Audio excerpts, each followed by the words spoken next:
The bell rang across Lincoln High, signaling the end of another long school day. Students spilled out of the main building, backpacks slung over shoulders, voices loud and chaotic. The parking lot buzzed with the usual after-school energy, cars starting up, friends making weekend plans, couples arguing by lockers. Amid the chaos, Rhea Patel walked with quiet purpose, cutting through the noise like a shadow. Her dark hair was tied back neatly, her expression unreadable. She wasn't popular, but she wasn't invisible either. People knew her as the quiet one in the back of the AP classes, the girl who always turned in her assignments early and spoke only when necessary. Rhea's steps slowed as she approached a matte black Tesla Model Y parked near the edge of the lot. It gleamed in the late afternoon sun, spotless and sleek, standing out sharply against the beat-up sedans and aging pickup trucks that surrounded it.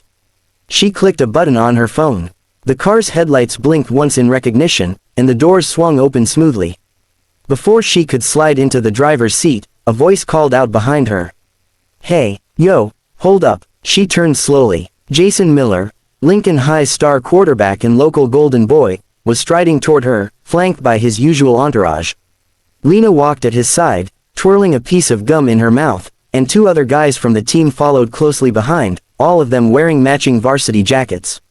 Jason raised an eyebrow as he looked at the car, then at Rhea. "This yours?" he asked, incredulous. Rhea nodded once. "Yeah." Jason laughed, as if she'd just told him she owned a spaceship. "Nah, no way, come on, seriously, whose car is this?" "I said it's mine." Lena stepped closer, folding her arms. Her eyes narrowed like she was trying to solve a riddle that didn't make sense. "You ride the bus, like, every day. Since when do you drive something like this?"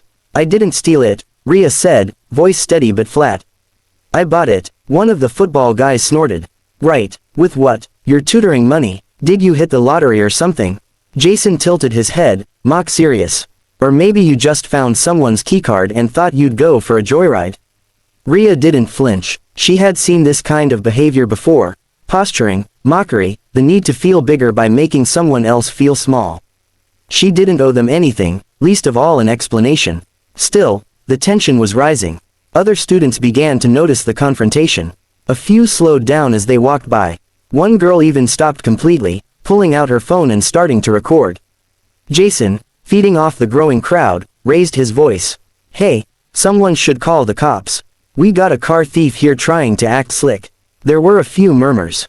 Some students laughed uncomfortably. Others watched in silence. Rhea could feel the pressure of dozens of eyes on her now, a hot glare that made her pulse pick up